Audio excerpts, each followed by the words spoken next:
All right, good morning, everybody. So now that you have your cup and the mold is out, the form is out of your cup, you do want to spend a little bit of time on the inside, like, making sure everything's nicely blended, especially if you have like the awesome nails. You can use one of your, a tool in there just to kind of smooth it out, like the back end of your small wooden tool, the loop tool or something, and smooth out all the inside. Spend some time doing that. Now, the other thing is you have to decide what kind of overall shape that you want to have. So do you want straight sides like this, or do you want something that curves or bows or bends? What do you want to do?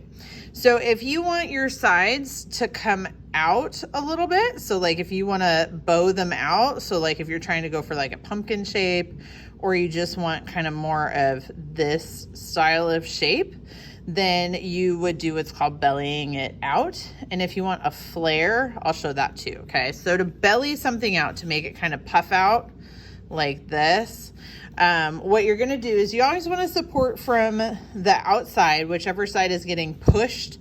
You want to support the other side, and you're going to use your fingers on the inside. Now, if you have awesome nails, you're going to need to use the tool kind of like we did when we were doing the pinch pot.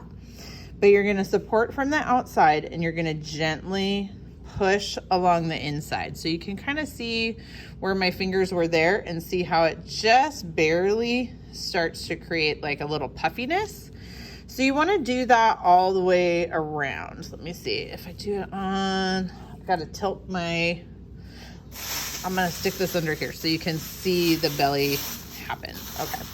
So if I push on the inside, can you see how it is, making it puff out a little bit?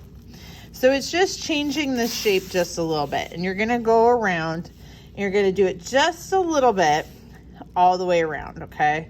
So I'm supporting the bottom, and I'm just bellying out just a little bit.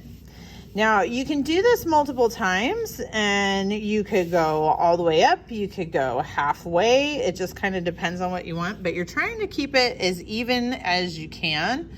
And you can see it's no longer super straight. It's got just a little bit of a belly. And if it's not quite even, then go to the part that needs a little bit more and even it out, add a little bit more in some areas. Till it looks nice and even, until it looks the way you want it to. Now, you can't stretch it super, super far because you do have this join here, and if you didn't join well, then you're gonna have a really hard time making sure this doesn't crack when you do this on your area that you slipped and scored.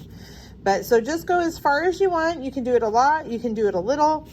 Just do it little bits at a time. So even if you want to do it a lot eventually, you just want to do little bits at a time until you get a nice even shape, and it's the shape that you like. So this is already bellied. Now, if I want to create a flare on the outside right here, so if you want to create a flare, what I do is I support right underneath where I want the flare to start. I support a little bit lower than where I want the flare.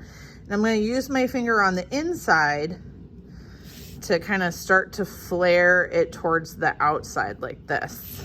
So just, again, go little bits at a time. Make sure you're supporting underneath. You're just kind of pushing the clay the way you want it to go, okay? So if you want it to flare a lot, then you still do it little bits at a time, but you want to make sure like you move the clay a small amount, but you can still make it go pretty far. Now, if you need to do it a significant amount, then there are other ways to do it, but for the monster mug, you want to keep it fairly simple for this. So you just want to flare and belly it out just a little bit if you're going to do that. All right, have fun. Thanks, everybody.